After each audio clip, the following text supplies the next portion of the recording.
All right, so taxes. Taxes. Oh boy, we'll talk about the boring one, then we'll go to queries. Everyone's always interested in that in movie deals. Taxes. Okay. So, as a writer, you are self-employed. All right? This comes as a surprise to a lot of writers. It came as a surprise to me. You are a small business owner. Okay? When you write a book, when you sell a book, you don't actually sell a book.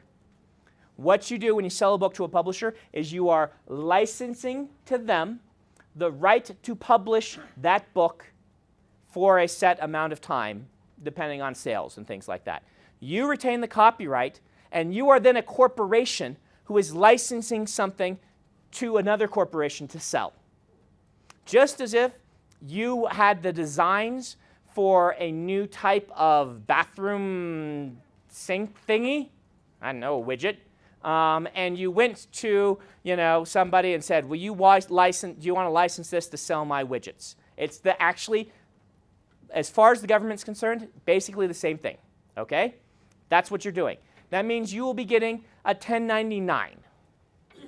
1099, not a W-2.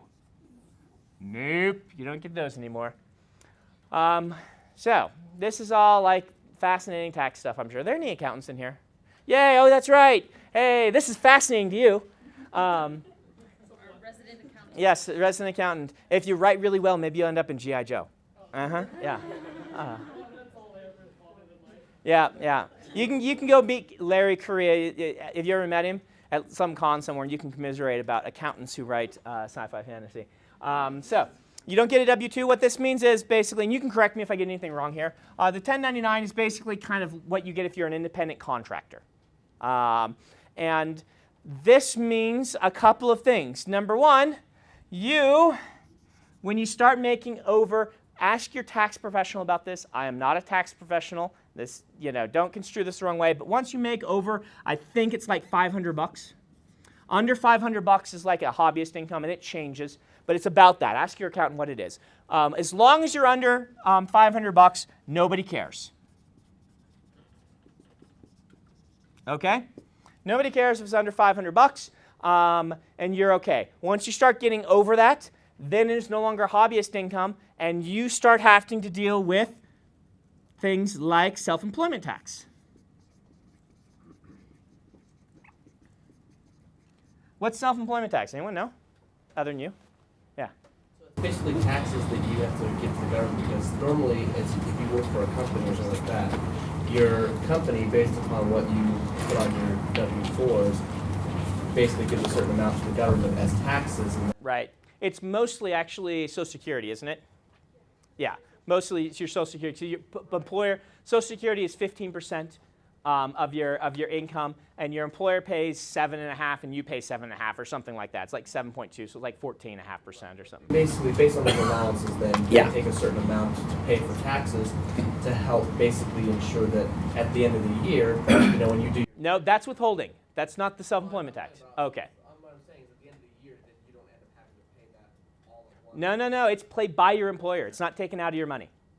Wait, your taxes are paid by your employer? The self-employment tax, your employer pays half of your Social Security. Well, I'm not talking about Social Security. That's what self-employment tax is. You're wrong. You're wrong. I'm sorry. Am I right? Yes, you're wrong. You're wrong. Let me explain this. Self-employment tax is 15%-ish that your employer pays half of. It doesn't get taken out of your wages. Your employer pays this. Every one of you have a job. Your employer is paying an extra 7.5% to the government to be put into your Social Security fund. And you are paying half of that in your yearly taxes. When you do your taxes, there's a thing on there that you pay. Am I right? Yes. So that is, once you get over $500, you have to pay an extra 7.2%. Between $500, I'm not sure on this number, again, check, up to about $100K. And after that, you don't have to pay it. Okay? Yes. What happens if you're a writer, but you have a day job? This is counted as self-employed income. Okay, so do you have two tax forms then? Yes. Yep. You now have a new tax form. And once you make over that, you have a new tax form. You're going to be doing all this. Am I right? Get me if I'm wrong on any of this. But you're going to have a new tax form, okay? In which you're going to pay this right here, okay? And this is one of the big ones that's uncounted, that people don't expect. That you're going to have an extra 7.2%, 2% to 5%, that's right now being paid by your employer. So if you make from your employer, you're making 40K, there's actually a 7.2% on addition to that they're paying that's not counted on your income. Keep that in mind, all right? Self-employment tax. Estimates. Normally, your employer, this is what you were talking about, your employer is taking out withholdings from you that they are giving to the government to make sure at the end of the year you don't end up owing the government money. All right? Even if, if you are making money that you are not doing that on, you actually have to pay taxes quarterly, not yearly. If your employer is not withholding money for you and paying your taxes, you are required to pay every quarter. Now, if you're getting money back every year because you're a poor student and you're underneath a certain threshold so you're not paying any taxes, this one's not a big deal, okay? Once you start making a real income at this, I would say this one probably kicks in. I don't know what the real income is, but basically if you're making under 20 grand, you're probably getting it all back anyway. They're not going to care if you pay estimates. If your estimates are, here, I give you $100, but you're going to give it back to me in April, you're probably going to be okay. Again, I'm not a tax professional. If you get in trouble, this is not my fault. But you will have to be paying estimates, and usually the estimates, you're okay as long as you pay whatever you had to pay the previous year. All right? I'm sorry this is all so boring, but you probably ought to know this. So, this is all it took me by surprise. So, for instance, if last year you ended up paying $3,000 in taxes, you lucky dog. That means you're actually making money at this, but you're not having to pay very much. You have to pay then, the next year, you would want to pay 1/4 of that every quarter as an estimate to the government.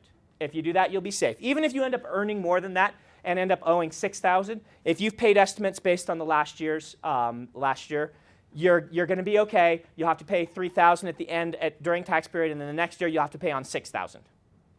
Okay? Does that make sense to people? Do these two things make sense?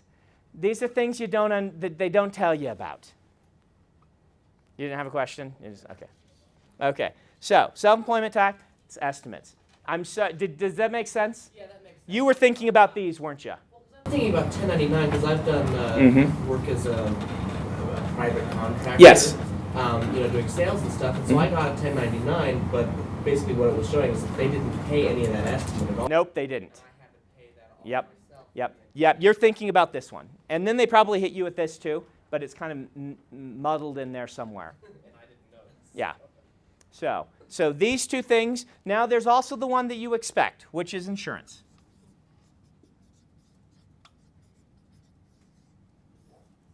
Insurance. Insurance is the big scary thing. It's not as bad as it sounds unless you happen to be sick. Then it's awful. If you happen to be healthy, then insurance is not a headache at all. Isn't that ironic? Yeah. But I guess that's not irony. Yeah, it might actually be irony. I think it's just irony. It's supposed to be so you don't have to worry as much. Yeah. But anyway, so it's not as hard, it's not as bad as you think. If you are really worried about insurance, there are self-employed professional organizations, like the National Organization of Self-Employed People. Howard belongs to it. You can talk to him. If you join those, you can get insurance and they're required to take you. It's just really expensive. Or you can just get a private plan, which is what we have, because we are lucky and our whole family has nothing that keeps us from being insured. And so now that we're on a self-employed thing, they can't just drop us. Once you get in, you're good. They can raise our cost, and it is expensive. But yeah, so. Well, that's because you don't have an employer paying half of it. I mean. No, it's because a large group, they're able to mitigate the risks by having people that are not going to be risky, and one person they consider a very big risk, and so the premiums are higher, even if even if you discount what the employer is doing. But we've got insurance. I think ours is $1,000 a month. Yes, for our family. But you could ask my wife. It might be a little less than that. But that's what it costs. And these are unnoticed costs. So this is the things that kill the self-employed people that you have to be aware of. You're going to have to pay this. You're going to have to pay this. You're going to have to pay this. You're going to need to earn more than you think you need to earn. A lot of people say you need to earn about 30% more than you're making from your day job in order to quit your day job and have the same standard of living. Okay?